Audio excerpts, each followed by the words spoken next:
कभी किसी पक्षी को घोंसले की नींव बनाते देखा है? अथक परिश्रम करके तिनका तिनका बिटोर कर वो पक्षी अपना घोंसला बनाता है, अपनी संतान के लिए एक सुरक्षित घर बनाता है। और फिर कहीं से तीव्र आंधी आती है, भारी वर्षा होती है और उसका घोंसला तिनका तिनका करके बिखर जाता है। फिर वो पक्षी क्या करता है? वो रोता नहीं, ना ही विलाप करता है। वो बिना विलंब करे फिर से अपना घोंसला बनाना प्रारंभ कर देता है और सफलता पाता है। फिर हम क्यों छोटी छोटी असफलता से भयभीत होकर परिश्रम करना छोड़ देते हैं? एक बात सदा स्मरण रखिएगा, हर वृक्ष कुल्हाड़ी की एक मार से नीचे नहीं गिरता, हर चट्टान घन के एक प्रहार से नहीं टूटती। सफलता पाने के लिए अनावरत परिश्रम करना ही मात्र एक मार्ग है।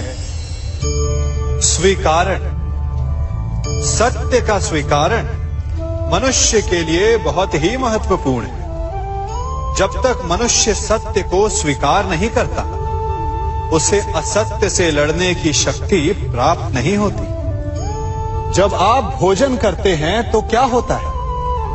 आपका पेट स्वीकारता है कि वो भर चुका है और आप भोजन करना बंद कर देते हैं। जब आपको निद्रा आती है तो क्या होता है? आपका मन स्वीकारता है कि आपका शरीर थक चुका है और उसे विश्राम की आवश्यकता है। उसी प्रकार जब आपको किसी व्यसन को रोकना हो तो आपको स्वीकारना पड़ता है कि बहुत हो चुका, चाहे वो लालच हो या मदिरापान। उस व्यसन का त्यागना तभी प्रारंभ होता है जब आप ये स्वीकार कर लेते हैं कि आप उस व्यसन के बंधक हैं। हम में से ऐसा कोई नहीं जिनकी परछाई उनसे दूर रहती। हमारी परछाई सदैव हमारे साथ रहती है। कदाचित हमारी परछाई हमारे कर्मों के फलों का संकेत है। कदाचित इसी कारण कई बार हमें अपनी परछाई से भय भी लगता है, परंतु इस भय से निवारण पाने का एक साधन अवश्य है। वो है सूर्य की ओर मुख करना या किसी प्रकाश के स्रोत की ओर मुख करना, क्योंकि तब हमें हमारी परछाई दिखाई नहीं देती। यदि इसे जीवन के संदर्भ में देखें तो ये प्रकाश का स्रोत शुभ कर्मों की चेतना है।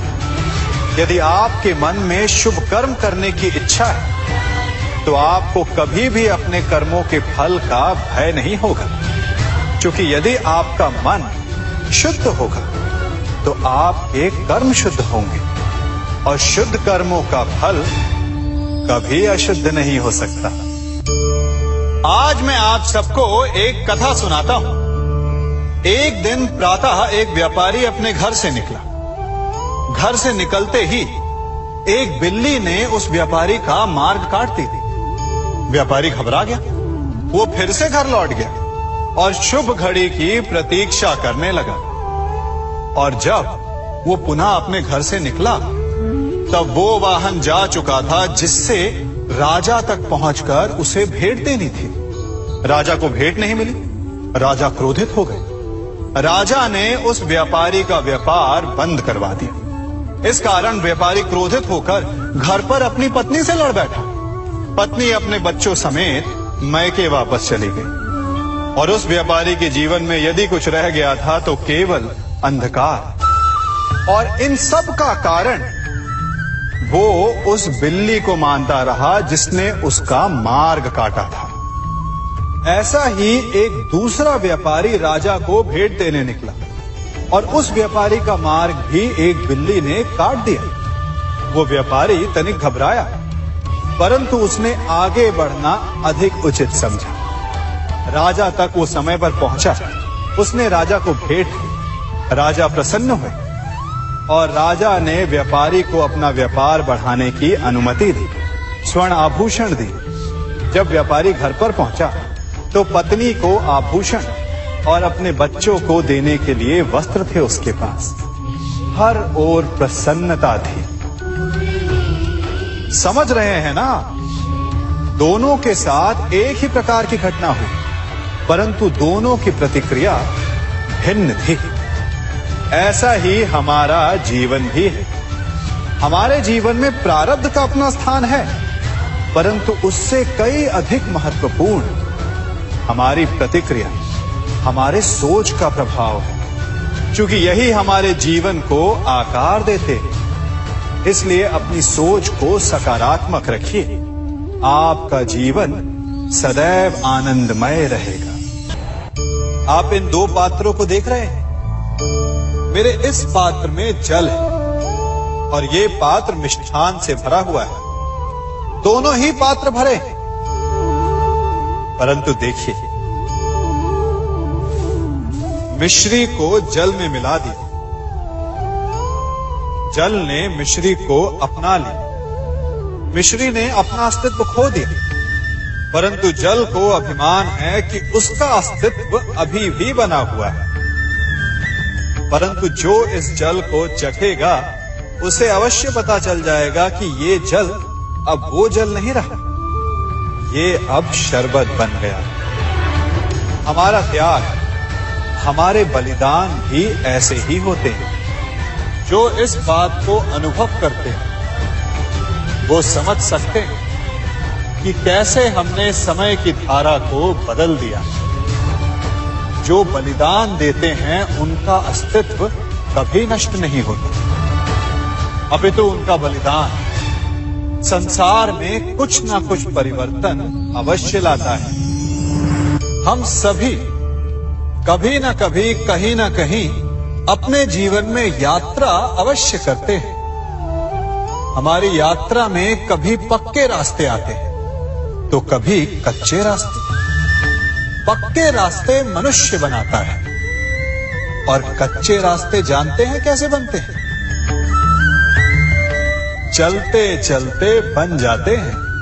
जब लोग एक स्थान से जाते हैं तो पैरों के दबाव से नीचे की घास कुचल जाती है। बार बार उस मार्ग से जाने से धीरे धीरे मार्ग स्वतः ही बन जाता है। और यही जीवन है, यही नियति है। जब आपके जीवन में आपको मार्ग ना मिले तो रुकिए नहीं, आगे बढ़ते रहिए और आपके पैरों के दबाव से मार्ग स्वतः ही बन जाएगा। हम सभी अपने जीवन में सफलता चाहते हैं, है ना? उसके लिए हम रात दिन परिश्रम करते हैं, कड़ी मेहनत करते हैं, परंतु फिर भी असफल हो जाते हैं। परंतु ऐसा क्यों होता है? कभी सोचा आप सबने? क्योंकि सफलता पाने का मंत्र बड़ा कठिन नहीं, बड़ा सरल है। उचित विचार, उचित समय, उचित स्थान पर उचित प्रहार। जब आपके विचार, समय, स्थान और प्रहार यानी परिश्रम उचित है तो सफलता आप ही को मिलेगी। जिस प्रकार एक लोहार लोहे से कुछ बनाते समय उस लोहे के सही ताप तक के आने की प्रतीक्षा करता है और समय आने पर उचित स्थान पर पर्याप्त बल से प्रहार करता है और लोहा आकार ले लेता है, ठीक उसी प्रकार आपकी सफलता भी आकार लेती है।